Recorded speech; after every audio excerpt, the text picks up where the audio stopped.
News first ಆಯೋಜಿಸ್ತಾ ಇರುವ ಕರ್ನಾಟಕದ ಅತಿ ದೊಡ್ಡ ಇವಿ ಎಕ್ಸ್ಪೋ. ರಾಜ್ಯ ಕಾಂಗ್ರೆಸ್ ಮತ್ತು ಬಿಜೆಪಿಯ ನಡುವೆ ಜಾಹೀರಾತು ವಾರ್ ಶುರುವಾಗ್ಬಿಟ್ಟಿದೆ. ಈಗ ವಿಬಿಜಿ ರಾಮ್ಜಿ ಯೋಜನೆ ವಿಚಾರಕ್ಕೆ ಸಂಬಂಧಪಟ್ಟ ಹಾಗೆ ಜಾಹೀರಾತು ಸಮರ ಶುರುವಾಗಿದೆ. ವಿಬಿಜಿ ರಾಮ್ಜಿ ಯೋಜನೆಯ ಬಗ್ಗೆ ಬಿಜೆಪಿ ವಿರುದ್ಧ ಈಗ ಕೈ ಜಾಹೀರಾತನ್ನು ನೀಡಿತ್ತು. ಗಾಂಧಿ ಫೋಟೋವನ್ನು ಹಾಕಿ ಪ್ರಶ್ನೆ ಕೇಳೋ ರೀತಿ ಕೈ ಜಾಹೀರಾತನ್ನು ನೀಡುತ್ತೆ.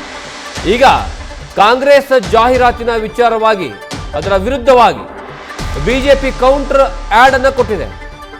ಗಾಂಧೀಜಿ ಕೋಲ್ನಿಂದ ಹೊಡೆಯುವಂತಹ ಫೋಟೋವನ್ನು ಹಾಕಿ ಜಾಹೀರಾತನ್ನು ನೀಡಿದೆ. ಆ ಸಂದರ್ಭದಲ್ಲಿ 3 ಹೆಸರನ್ನು ಮೆನ್ಷನ್ ಮಾಡಲಾಗಿದೆ. ಒಂದು ಸಿದ್ದಪ್ಪ, ರಾಗಪ್ಪ, ಮಲ್ಲಪ್ಪ ಅಂತ ಹೆಸರನ್ನು ಹಾಕಿ ಈಗ ಬಿಜೆಪಿ ಜಾಹೀರಾತನ್ನು ನೀಡಿದೆ. ಸದ್ಯ ಈಗ ರಾಜ್ಯದಲ್ಲಿ ಇದೇ ವಿಚಾರಕ್ಕೆ ಸಂಬಂಧಪಟ್ಟ ಹಾಗೆ ದೊಡ್ಡ ಮಟ್ಟದಲ್ಲಿ ಚರ್ಚೆಗಳು ನಡೀತಿದ್ದಾವೆ.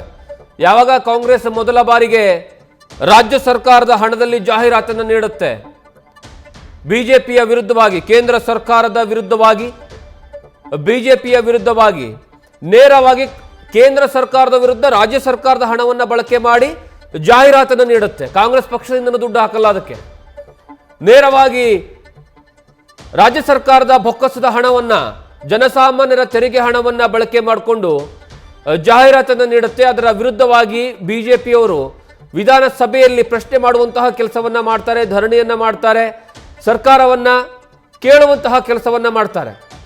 ಅದಕ್ಕೆ ತಮ್ಮದೇ ಆದಂತಹ ರೀತಿಯಲ್ಲಿ ಕಾಂಗ್ರೆಸ್ ಸರ್ಕಾರ, ಸಿದ್ದರಾಮಯ್ಯ ಸಿಎಂ ಸರ್ಕಾರ ಉತ್ತರವನ್ನು ಕೊಡುವಂತಹ ಕೆಲಸವನ್ನು ಮಾಡುತ್ತೆ. ಅದಾದ ಮೇಲೆ ಈಗ ಬಿಜೆಪಿಯು ಸಹ ಒಂದು ಜಾಹೀರಾತನ್ನು ಕೊಟ್ಟಿದೆ. ಅದರಲ್ಲಿ 3 ಜನ ಹೆಸರನ್ನ ಮೆನ್ಷನ್ ಮಾಡಿದ್ದಾರೆ, ಸಿದ್ದಪ್ಪ, ರಾಗಪ್ಪ, ಮಲ್ಲಪ್ಪ ಅಂತ. ಆ 3 ಜನರಿಗೆ ಮಹಾತ್ಮ ಗಾಂಧಿ ಕೋಲಿನಿಂದ ಹೊಡೆಯುವಂತಹ ದೃಶ್ಯಾವಳಿಗಳು, ಫೋಟೋ ಅದು ಆ ರೀತಿಯಾಗಿ ಚಿತ್ರಿಸಿ ಜಾಹೀರಾತನ್ನ ಬಿಜೆಪಿ ಕೊಟ್ಟಿದೆ. ಈಗ ಸದ್ಯ ಇದೇ ವಿಚಾರ ಕಾಂಗ್ರೆಸ್ ಮತ್ತು ಬಿಜೆಪಿಯ ನಡುವಿನ ಜಾಹೀರಾತಿಗೆ ವಿಚಾರಕ್ಕೆ ಸಂಬಂಧಪಟ್ಟ ಹಾಗೆ ಸೋಷಿಯಲ್ ಮೀಡಿಯಾದಲ್ಲಿ ದೊಡ್ಡ ಮಟ್ಟದಲ್ಲಿ ಇಬ್ಬರು ಒಬ್ಬರನ್ನ ಕಾಲು ಎಳ್ಕೊಳ್ಳುವಂತಹ ಕೆಲಸವನ್ನ ಮಾಡ್ತಾ ಇದ್ದಾರೆ. ರಾಜ್ಯದ ಜನರು ಇಬ್ಬರ ನಡವಳಿಕೆಗಳನ್ನು ಮೌನವಾಗಿ ನೋಡ್ತಾ ಇದ್ದಾರೆ.